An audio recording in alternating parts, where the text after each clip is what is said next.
Hi, happy Wednesday. I'm just going to have a little chat about a few things. A few things have resonated recently along the lines of stop being your own obstacle. And this is a lifelong problem of mine where I've stopped myself from doing anything, really. You know, I've had these invisible barriers that I've put up and I've kept up. And, you know, slowly one by one, I'm knocking them down, but I'm having to relearn a lot of things like confidence. And it's really weird because deep inside, I've always known that, like, it's funny, innit? And because I feel like everybody feels like this, or they should do. No matter how sort of miserable my external life was, in my head when I went to sleep or when I daydreamed or when I was on my own writing or listening to music or anything, it was such a beautiful escape. Why am I making myself cry? How fun is that? But it is so beautiful what you can do with your imagination and where your consciousness can reside. I think it's this sad song in the back. I watched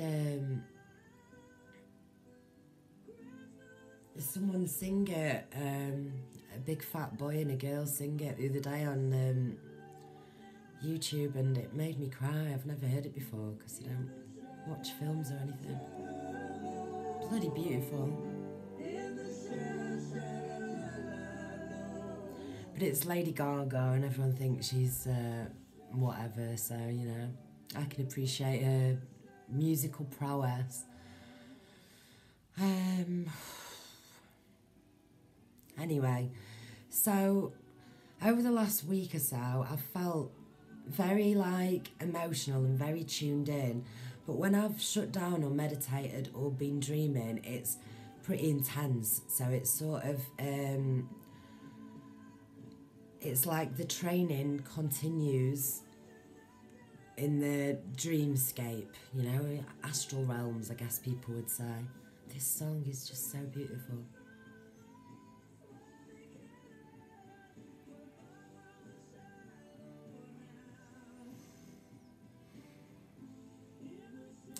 I'm going to go and sing this. When I finish this video, just belt it out. I have this speaker here and I sing into it. I walk around dancing and singing into it, and it's just amazing how I don't know what voices can do, you know, it's brilliant, isn't it? Oof, right, I might be able to concentrate now.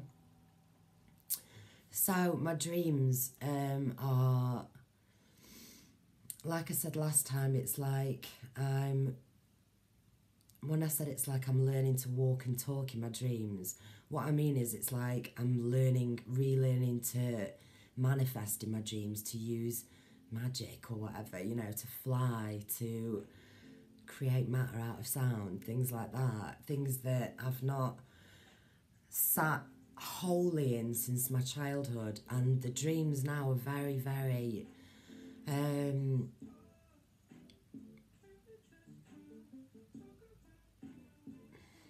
yeah, they kind of are like battles, but, you know, I'm in a different frame of mind, so it feels more like computer game levels, you know, like very sort of childlike. But anyway, so I was thinking about what it is that I'm trying to do during my spiritual awakening or whatever, what it is I'm after, this sort of self-mastery. And I've spoken about it a million times before, you know, this Jedi training that I know many people say, my dad used to say when I was a kid, training you to be a Jedi. And I never watched Star Wars or Star Trek or anything like that, but now I know what he means. And I knew what he meant then, kind of, anyway, but it's this armour of God, it's this robust ability, impenetrable shield of I don't know if it's love or truth or whatever is sort of like the highest vibration that you can muster up within your little vessel, you know, considering the energy within you and around you. So it's like it's this mastery of the invisible energy, and when you can sort of master that, it's much easier to navigate this sort of 3D construct realm which we find ourselves in. Since 4:30 this morning, my little girl's having some control, you know, some little mini battle with me, you know, how far she can push me, how early she can wake up, things like that. And I'm just sort of, I'm just flowing, you know, I'm just flowing. It's not bothering me. I'm finding things funny. I'm aware of, you know, things. So, I mean, this is good news for me. Like, sleep deprivation used to send me fucking mental, you know. I just, it was the worst thing in the world. I remember that I used to say, must have been 3, yeah. I've not slept for more than 3 hours for 3 years, you know, 3 hours straight. It was like Chinese water torture, you know, getting up with the kids and them both being so young, you know, together. And things, you know, this too shall pass, and it does. But now I've got, you know, I've got little diva who's like, I'm not sleepy. And I'm like, should we go and read a book then? Should we see if we can get you back to sleep? Like, I'm not going to bed.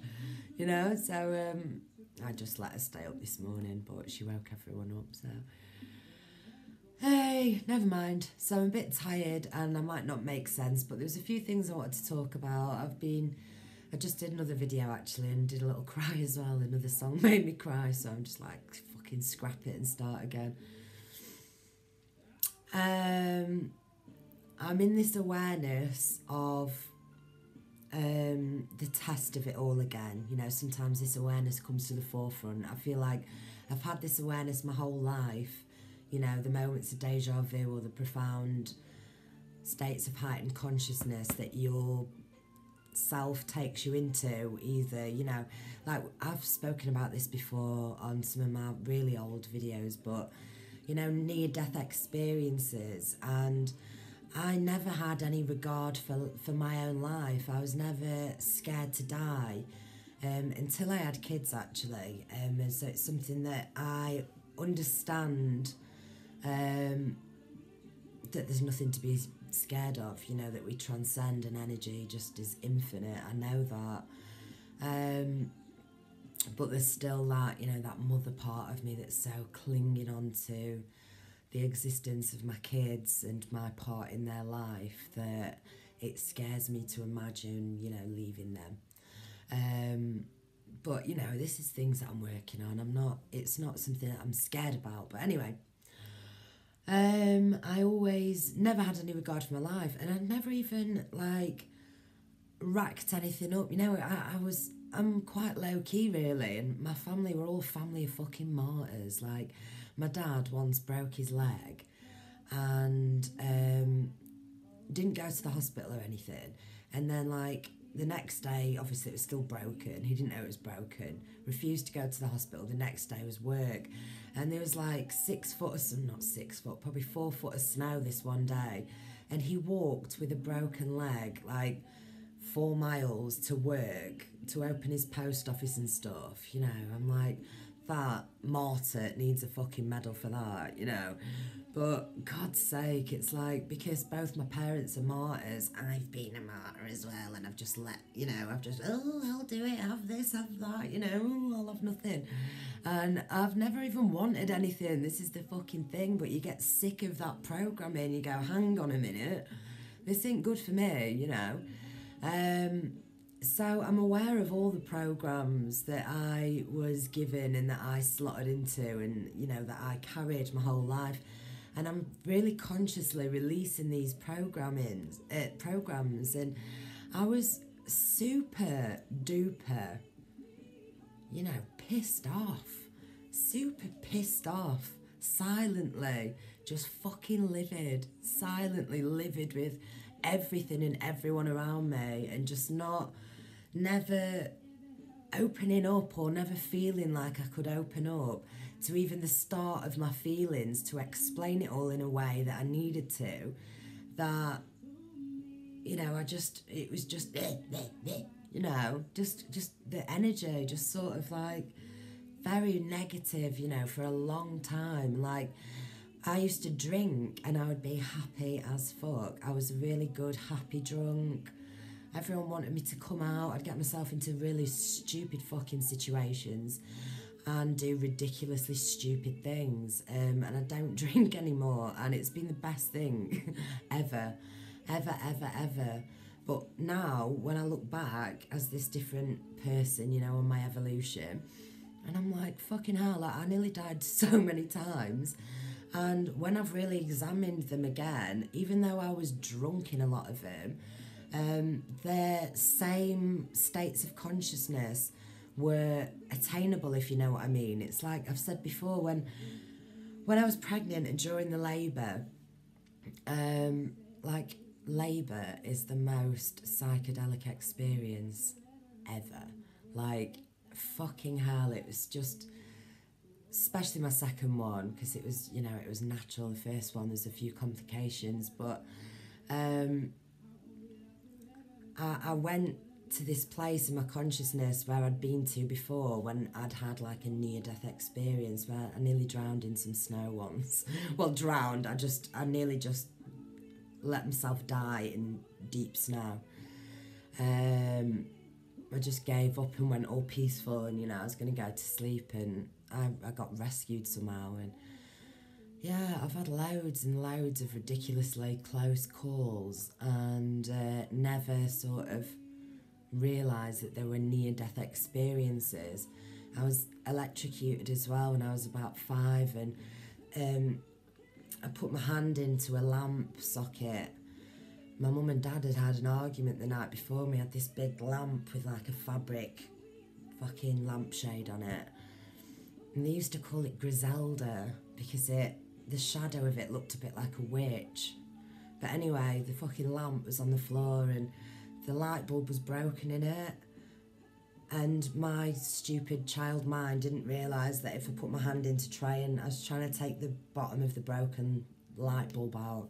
Anyway, it shot me back about fucking 12 foot, and that was like a DMT trip that I've had before, where you're shocked and it just all over your body, this intense energy, and you've got no breath and the sound's gone, and warm. It's like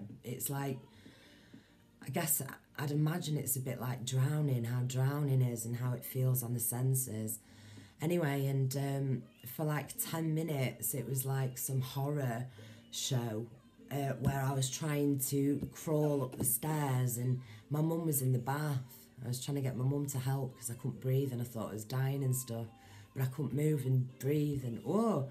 Anyway, my consciousness took me to this same place, and it's always like I've said before, the safe place for me seems to be green mountains and lakes, and so I always think about that Avicii song, Don't You Worry Child, where he says, upon a hill across a blue lake, and, you know, just don't you worry child, heaven's got a plan for you. And yeah, so it's interesting. Anyway, my messages to myself this week are to stop being my own obstacle. I heard something and I was like, yep, I've heard a few things actually, and they completely resonate. I've got to start walking my talk and, you know, just going for it a little bit. I'm sick of saying it. It's been a fucking boring recurring theme in the last few of my videos, but I've got this business course that I'm going to tomorrow, and ordinarily I'd be like not expecting much because I'm a cynical fucking motherfucker, but I'm going to try tonight to really envisage what I would like tomorrow to be, and to use it as a step, you know, a real opportunity for me to start manifesting my career that won't involve hierarchy or any fucking manager, you know. I don't want a manager. So it's exciting. But anyway, so this Jedi training has just been going through my head constantly. Navigate the 3D, control the consciousness, practice in dreams, retain dignity, integrity and sovereignty. I feel like this level of consciousness that I am at is still the awareness of the test of it all, which has been recurring my whole life and obviously ramped up since awakening. But, You know, the sort of idea that we're here to learn and to relieve ourselves of certain karma and certain baggage and learn lessons and not to repeat, you know, and to recycle, to get these lessons. And I feel like that is connected to timelines and deja vu and things like that. And, you know, when you have profound moments and it's like, once you are sovereign and you're the player, you know, you pick the character, it's then it turns into a choose your own ending book, doesn't it? And everything becomes like a choice of free will, which you were somehow obscure to before. I don't know if I'm making sense.